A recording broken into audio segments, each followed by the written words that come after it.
How strong is Santa Claus? Delivering a gift to everybody in the world in one night is no simple feat. So, what does it take? And who else could do the job?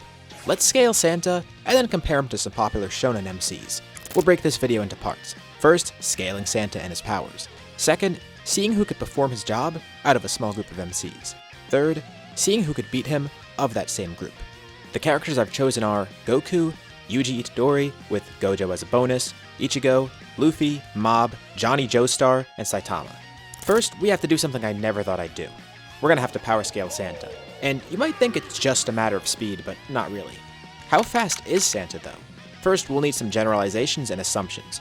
We need to know a few things. How many people does he deliver to? How much time the recipients are asleep for? And what abilities he has. First, for how many people he delivers to, we have a few estimates. For the low end, it's gonna be kids who believe in Santa. For the mid end, it's every kid in the world. And the high end, every person in the world. Not every kid celebrates Christmas. Typically, it's a holiday for most who practice Christianity. However, it's celebrated beyond religious people, obviously, and you don't need to be a Christian to celebrate Christmas. So that's why we're going to need some generalizations here. When do people stop believing in Santa? Well, if we quote Donald Trump, after 7, it's marginal. Right? Some believe longer, some shorter. Let's say an average of age 10, so for the low end, he's delivering to anybody who celebrates Christmas under 10 years old. First, how many kids are in the world? Well, according to World Bank, 25% of the world is age 14 and under, so we'll estimate that 20% of the world is 10 and under. As a rough estimate, 1/3 of the world celebrates Christmas, and 1/5 of that would be kids, so 1/15 of the world's population.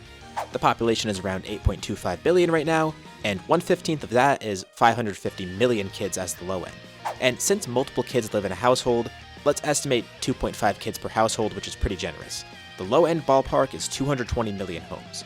For the mid end, that's just 1/5 of 8.25 billion, or 1.65 billion.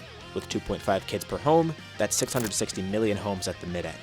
For the high end, the National Statistical Office says there are around 2.2 billion households in the world, so if Santa visits every house, the high end is 2.2 billion. As for how long they're asleep for, let's use the standard 8 hours estimate. Kids might sleep even longer, and of course, when we're including everybody in the world, some people are going to be a lot shorter or a lot longer than that. But this is just the standard recommendation for sleep, so I think it's fitting. But that doesn't mean Santa has 8 hours to deliver. He has 8 hours per time zone. Some time zones have way more people though, like the International Dateline, UTC-12, has no people that follow this time zone. Some places like Alaska fall in it, but they usually will follow a separate time zone, so this one is actually empty, technically.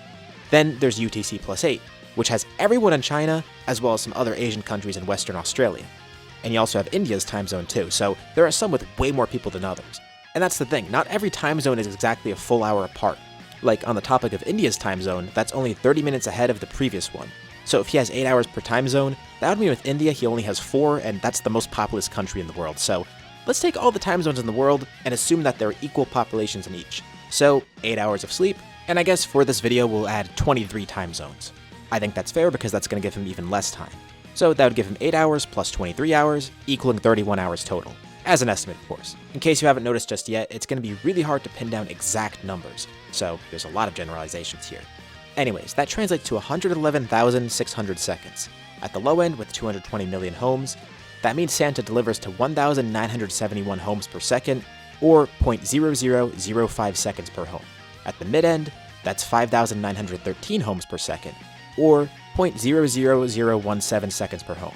At the high end, that's 19,710 homes per second, or 0.00005 seconds per home. Of course, we're rounding all these figures. And the naughty kids still get coal, so every house gets visited regardless of what list people are on in there. So for Earth's surface area, we have 196,900,000 miles, and we'll treat Earth as a square and assume that there's even spacing between each home. So that means at the low end, every home is 0.946 miles apart, and it means Santa's traveling 208,120,000 miles total. And at the mid end, that's 0.546 miles apart, making Santa travel 360,360,000 miles total.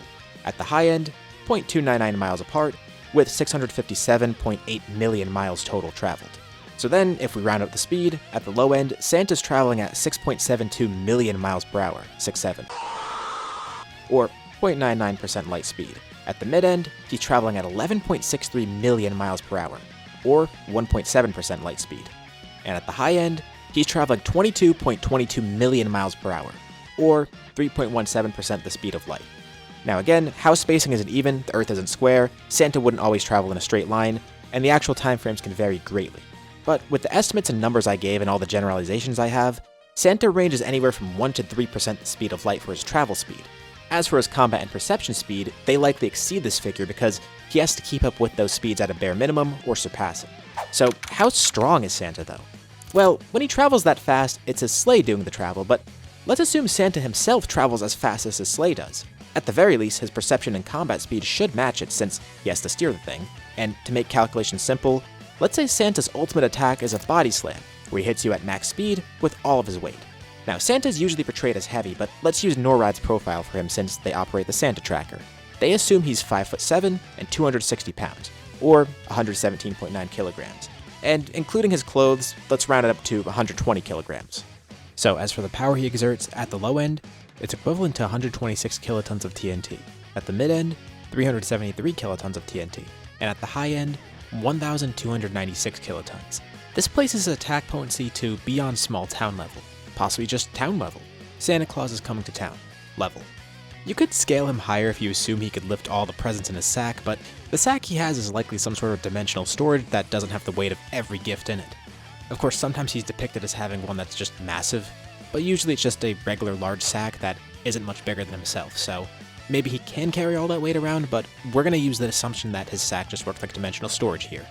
Durability for him is pretty crazy though, because the amount of G-forces he's resisting by traveling that fast, for the entire 30-something hours that he's flying, it's greater than anything he's going to experience on Earth, and he handles it for over a day and a half with no problems. That level of durability puts him anywhere from moon level to small planetary. So even though we didn't really scale his attack too high, his durability makes up for it. What other abilities does he have though? Well, it's a bit tough to say. He's always depicted very differently. We're not taking him from a movie like Elf, The Santa Claus, or Violent Night. Awesome movie, by the way. We're basing him off the consistent things we know about the Santa Claus myth. Like the things pretty much everybody knows about Santa and the things that never change. So what we know for sure is he has some form of omniscience or just some crazy level of awareness because he can observe everyone and he knows if they're naughty or nice. If you wanted to push him really far, you could say he has omnipresence because he sees you when you're sleeping, he knows when you're awake. But I just think he has a huge level of extrasensory awareness. And I think omniscience is more than fair because even that's pretty strong. He also has exceedingly great stealth. And of course, we said he has dimensional storage with his bag, so he could access anything he has in there whenever he wants. He probably has some form of magic, but we don't know what the magic is actually capable of because every depiction of Santa is pretty different, but at the very least we know he has some magic. Of course, he has pretty insane stamina, and an insane appetite on top of that. He also does have an extended life way longer than most humans, possibly even immortality. At the very least, we're going to give him longevity. And he also has extreme temperature resistance as he lives in the North Pole year-round, and he travels through the harsh winter weather, likely far into the sky which is way colder. Not to mention, he travels everywhere on Earth, so he should be able to survive the most extreme of Earth's weather, at least in the habitable places. Though the North Pole actually isn't that cold when you think about it, the South Pole is far colder by comparison. And of course he has shelter, he's not just staying outside. But I still think it's fair we give him this because he still does have to consistently travel around that area. And the lowest you'll see at the North Pole is around -40 Fahrenheit, which is also -40 Celsius. Also, for possible abilities that he might have is teleportation or portal creation, because he could somehow fit through chimneys and get into homes without being noticed, or having to actually break into them. Either that or some form of intangibility. We don't know exactly which of these three he has, but he has to have at least one of them. Since he usually travels on the sleigh, we're going to say that he has intangibility because that makes more sense with him having to travel around and then get into houses. Or maybe he does have portal creation, but only for chimneys. He also possibly has some sort of materialization or creation powers. Of course, elves help him make toys too, but at the very least Santa should have the knowledge to craft things. Although sometimes he is depicted as having some sort of magic materialization, which is pretty helpful in battle. He might also have his own type of flight. And I'm a little bit skeptical on this one, but he possibly could have some sort of time manipulation because, while I personally think he just has really fast speeds, time manipulation also does make sense for how fast he delivers gifts without breaking stuff around him. Because no matter what magic he has, in the real world, if you have a 264-pound man traveling at 1% the speed of light around you, he's going to pretty much destroy everything. But anyways, crafting and dimensional storage together is pretty huge because at any moment, he has instant access to any gifts he wants, with immense knowledge at his disposal, and the ability to craft with that. So even if he can't create things out of thin air, it's not unreasonable to say that he can quickly craft any real-life weapon he wants. So, for power, we'll also add an unlimited arsenal of tools, as well as real-life weapons. Consumer grade, of course. Santa's not going to be delivering nukes, but nothing prevents him from delivering electronic devices, blades, or even guns apparently. so he should be able to access any weapon he wants because he could either just pull it out of his bag or craft it on the spot.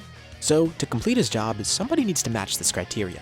They'll need to match or exceed his speed, travel, and perception. They'll have to be able to get into homes without just breaking into them. They'll have to have stealth, and most importantly, they need the stamina for this.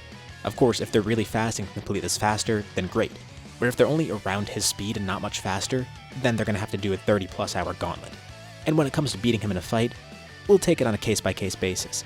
And alongside us assuming that Santa's bag works as a dimensional storage, we'll also assume it automatically gives you the gifts based on where you are. Otherwise, these characters would have no way of delivering gifts since they would have to manually search through the bag and figure out what gifts go where. If we did it any other way, no one would complete his job. Anyways, let's start off with Goku. So this job should be incredibly easy for Goku. Instant transmission alone will let him easily enter homes, though he'd be teleporting right into their room and next to wherever they're sleeping instead of going to the Christmas tree.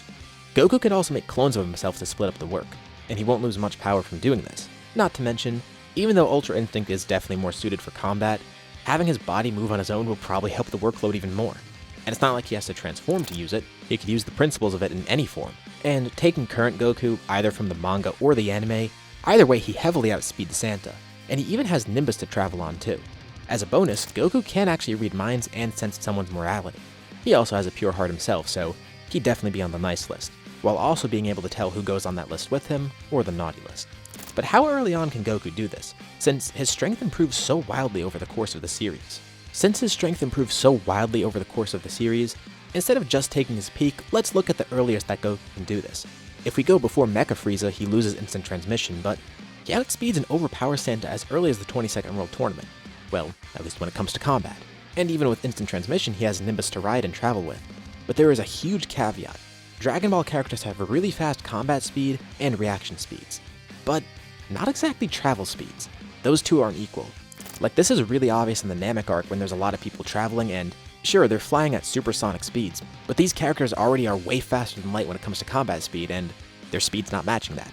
And this is pretty consistent throughout the series. Like, even later on, when Gotenks tries to show off his power by flying around Earth really fast, the speed of that is only about half of the low end of Santa's speed here. And Gotenks was traveling without stopping. He wasn't making hundreds of millions of stops like Santa.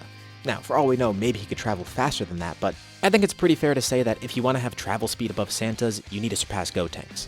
Thankfully, Goku does by the end of the Buu arc too. This travel speed caveat's really only a thing in Dragon Ball Z and before, but in Super it's not really going to be a problem because we've seen Jiren traveling through space, Gas traveling through space, Frieza traveling through space, all without a spaceship and in a very short time. Especially Gas had a really big feat by traveling across a huge portion of the universe just by flying. And not to mention, Kid Buu traveled through galaxies really quickly, so whenever Goku surpasses him, that travel speed should follow. At least for anime Dragon Ball Super Goku. And if we're using Toei Goku, of course, speed is not a problem, he has infinite speed. But we're kind of just focusing on the manga and anime canons of Dragon Ball Super here. And at worst, both of them can pull this off after Battle of the Gods when they get Super Saiyan God. So as for the earliest Goku can do this, it would have to be when he gets instant transmission because he doesn't have really impressive travel speed feats before that, nor does anyone else for that matter, but it's going to be more than easy for Goku after the Buu Saga because not only does he far outspeed this travel speed, but he also has instant transmission. Although instant transmission might be a little tough because regular people have far lower key signatures than the people that he normally teleports to, so discerning them might be hard. Plus, again, he's going to teleport right to them, not to their tree. But technically he should be able to pull it off, and in a fight, he definitely mogs Santa. Also, his appetite definitely matches Santa's for sure. So, he passes easily. Next, let's cover Deku. We'll use him at his peak during the War Arc. By the way, if you're liking this video so far and want to get on the nice list, drop a like. Or even drop hype points on the video. It really does help out the channel, and subscribe if you want to see more like this. Anyways, let's start with the pros of Deku. Deku's combat and reaction speeds do outmatch Santa, albeit not by a huge amount like Goku's, but enough to make a difference. Black Whip will also help him multitask, and physically he's too strong for Santa to harm. As for the cons though, Deku's travel speed isn't as high as his combat or reaction speeds. Sure, Black Whip does really help out his traversal, and a combination of Fajin and Gear Shift, and even 100% One For All, can really help buff his travel speed. But even then, he's not pulling off traversal speed feats like Santa. He's definitely fast, especially at 100%, or Foe 120%, but his travel speeds, even at his max, won't be as quick. And I'm basing this off of him traveling 200 kilometers in the War Arc, where it only took him a few seconds to travel this distance. This is easily a massively hypersonic feat, but it's not going to place him towards Santa's territory of traversal speed. In a battle with Santa, he's versatile enough and strong enough to contend, but If we assume that Santa's durability really is that crazy, Deku is not going to be able to really harm Santa. It's not too crazy of a gap, so he might be able to harm Santa, but if Santa really does have moon or small planetary level durability, Deku at Multi-Continental can't really do too much to him. But hey, even if he can't do Santa's job or win the battle, at the very least he's on the nice list. Let's go to JJK. We'll use Yuji's Prime. Now, Modulo isn't finished as of recording, so we can't work off of that if he ends up showing more feats or even appears in general. We don't really know what his role in that story will be yet. So this is just based off of JJK. At the high end, combat speed shouldn't be an issue for Yuji. In Shinjuku, I like to say he's massively hypersonic, and I know JJK speed is really contentious, and I typically highball it in a lot of my videos. But even with that level of speed we're using, he's not going to be matching Santa, who's sub-relativistic. And travel speed is a really big issue too, because I did calculate Yuta's travel speed during Shinjuku before, in another video. It's based off of him traveling through the colonies. It comes from my video of Yuji versus the Seven. Though Yuta does surpass Yuji in Curse Energy, Yuji is more physically fit than Yuta, and his travel speed should scale to around Yuta's at the very worst. At the high end, I placed Yuta at Mach 5.3, only a very small fraction of Santa's speed. Plus, he doesn't have the mental capacity to keep up with what Santa does, registering every place he's going to and who gets what gift. And getting into homes is an issue for him too. Well, he can cut down walls easily or even just punch through them, but stamina-wise, I don't know if he could exert himself for 31 hours, even if he did have the speed to handle this. Funny enough, I think stamina would be less of an issue than his other physical stats that we're covering here. Because even though we haven't seen Yuji go for that long, still, we know he could handle a lot. If we give him a sleigh and the stamina, Yuji can deliver gifts to each house, but he'll just destroy each home in the process and probably deliver the wrong gifts to the wrong places. Otherwise, Yuji can't do this, nor does he scale to Santa's physical power. If it turns out Santa is actually an ancient sorcerer that keeps incarnating into a new body, that's a different story, and Yuji could probably beat him then. Thank you, Soul Attacks. And I know we're doing MCs in this video, but we're also going to include Gojo here because I know someone would want to hear about this. Gojo exceeds Yuji in every area, and he can actually fly and teleport. We've seen in Hidden Inventory that keeping himself awake for a while using his powers is detrimental to him, and he can get worn out in combat, but he can keep himself going for a while. Although I think that's a little bit tougher to compare because he was kind of just staying alert for that entire time. This is way different. This is 31 hours of constantly going to different places. And unlike his battle with Sukuna, it's not just a single fight. He's got to travel around the world, keep track of gifts, and constantly move around.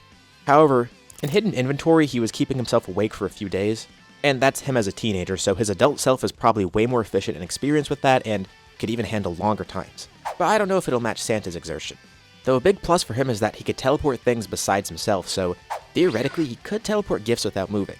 It still requires a lot of effort and focus though, and I'm not sure if he could really pull this off. In combat with Santa, the two are a pretty good match. His abilities help him defensively, but Santa might counter Infinity through his own teleportation or portal creation. Plus, Santa's durability is way better than Gojo's attack power. So it's kind of funny when you think about it, he's not really going to be able to harm Santa, and Santa might have a way through Infinity, but it's not really guaranteed. And in terms of their combat and reaction speeds, I would say Gojo's actually does exceed Santa's, but not his travel speed. Next, we have Ichigo, who's probably a perfect candidate for this. At his peak, he's able to exceed Santa's speeds, and he has multiple ways of traveling and entering a home, or even watching people to figure out who goes on the naughty and nice list, completely unnoticed. I also feel he's someone who has the stamina to handle this. We've seen him travel for over 9 hours at a time before, and between him being faster than Santa and having various abilities that can assist with this, he could do this in so much less time that stamina wouldn't even be as much of an issue. And I know his combat speed is pretty high, but I'm actually talking about his travel speed here. That's pretty high too. Sure, not as crazy as his combat speed, but personally I assume his travel speed should be in the relativistic range, based on him traveling to the Seirete. I'll be honest though, I am a bit newer to Bleach scaling because I only read it pretty recently, but feel free to comment if you think otherwise. After talking to a couple friends about this, I've heard people say everything from lightning speed to faster than light, so I know everyone kind of has different opinions, but at the very least we know that the low ball would be lightning speed. And if it is on that low end, he doesn't outspeed Santa, but where I'm placing him, he outspeeds Santa by a couple of times. We know he could last for a whole trip, and he's fast with the boot. The issue is transporting the presents with him, because while he can enter homes easily, however, if he could have it work like a Zanpakuto, where he can basically just change its size and bring it wherever he wants, that's no issue. Oh yeah, not to mention his power is way more than enough to beat Santa. I think he could pull off this job from a pure stat standpoint, though the technical stuff might be a bit of a challenge, though he's at least going to beat Santa in a battle. Next we have Luffy, and in a sense, he kind of fits the role really well because Santa's known to spread joy. But how about the actual work? Luffy could easily enter homes by changing his size or the properties of doors and such, plus he could actually fit down chimneys by stretching out or even just using one of his limbs to get in there instead of his whole body. Observation Hockey could also help him monitor people and keep up with his task. Gear 5 will also help him a lot based on the way he could use it to break physics and change the world around him. And his speed far exceeds Santa. He's easily faster than light, and even if his speed didn't exceed Santa's, he's lasted in fights that have gone on for hours, so we know his stamina's up to snuff.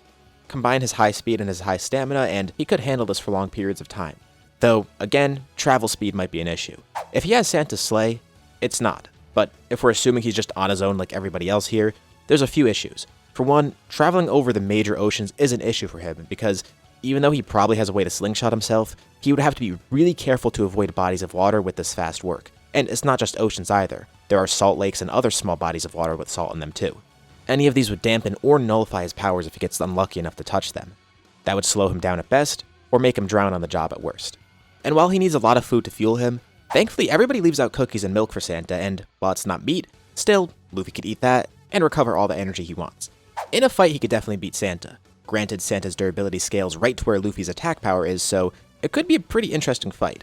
Santa won't be able to harm Luffy though, or match his speed for that matter, but he can probably tank some of his attacks for a bit. And like Goku, his appetite will rival Santa's. However, just like some other people here, travel speed may be an issue. Looking at Shigeo Kageyama from Mob Psycho 100, his abilities are kind of perfect for replacing Santa. His psychic powers will easily help him deliver gifts, but also help him monitor people and determine who gets what, and who goes on which list. However, his stats kind of fall behind Santa. His travel speed is a bit tougher to estimate, but for his combat and reaction speeds, we know he's probably a little bit below Santa anyways. Not by a huge margin. But it's enough where it would make a difference, and even if his travel speed scaled to his combat and reaction speeds, it wouldn't be enough for Santa. In combat, his durability does far exceed Santa, but once again, with Santa's insane durability, that will be a challenge. Mob is a multi-continental character at best, and with our durability estimate for Santa, it's going to be really tough. Though Mob's abilities could make up for the gap. And one way he can do Santa's job is if he just possesses Santa. But even if he doesn't do that, Mob can mimic other types of psychic-based powers. Now we're assuming Santa's powers are magic-based, so it probably wouldn't work there, but in the instance Santa has any psychic powers though, that would let Mob copy them. Honestly, it's not much of a stretch to say Santa might have some Esper-type powers alongside his magic powers, but it's tough to say because his abilities are up to interpretation and based on no solid quote-unquote canon for Santa. Next is Johnny Joestar, and we will have some Part 7 spoilers here, so skip ahead if you don't want that. No plot spoilers, just spoilers about Johnny's powers. Honestly, the reason I chose Johnny is because of Spin. I think it would be really funny to imagine Johnny using Santa's reindeer to empower Spin, just as he did with his horse. And Santa has 8 reindeer, 9 if you include Rudolph, so lots of Spin. Meaning, Johnny has infinite energy to do whatever he wants here, and he could use his full array of powers. Anyways, Johnny at his peak would make for a really good candidate.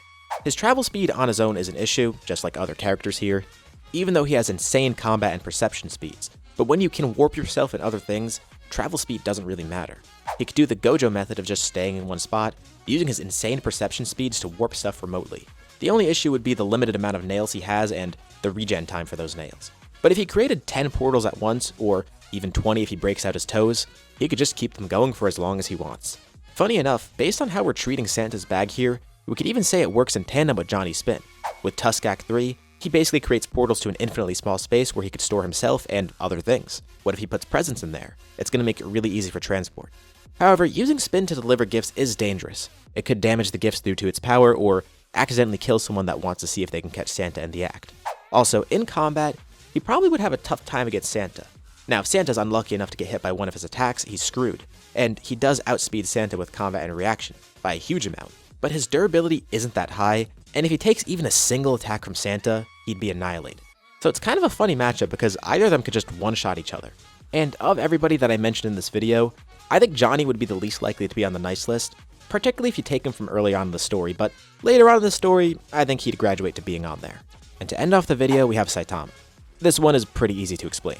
When it comes to pure stats, Saitama could definitely beat Santa in a battle, and he has way more than enough power to actually do the job. Unlike some other characters here, travel speed is not an issue for him at all. My main concern is all of Santa's non-physical abilities. For example, keeping up with what gifts go where. And if we go with the assumption that Santa's bag just automatically gives you the correct gift for the correct place, then fine, that's not going to be an issue for him. And if he doesn't have to track who's on what list, that's also no issue for him, and he can complete this job with no issues. But if he has to do every part of Santa's job, then that's where he's going to kind of fall behind, because he has nothing that'll help him keep up with what Santa does there, and knowing him, he might even just get bored of this, honestly. but it could be a fun challenge for him, see how much he can deliver in one night. If he puts his mind to it and the bag helps him along the way, he could definitely pull it off, no issues. In that instance, I think the biggest issue would be him getting into the houses and not destroying everything while he's going really fast around the earth. But we'll say he easily passes the battle with Santa and he can't perform Santa's job. In conclusion, this just proves how tough Santa's job is. Now, the biggest hurdle for a lot of people is Santa's travel speed, on top of his seemingly crazy durability. For all we know, Santa could be far more powerful than we're assuming here. Again, a lot of Santa's powers are based on interpretation, but I do feel like I gave him a fair estimate here in terms of his strength and his powers. But what do you think? Can any of these characters complete the job easier? Do you think the job is tougher than I framed it here? Comment below what you think. Thank you all for watching, Merry Christmas and Happy Holidays, and I'll see you on my next video.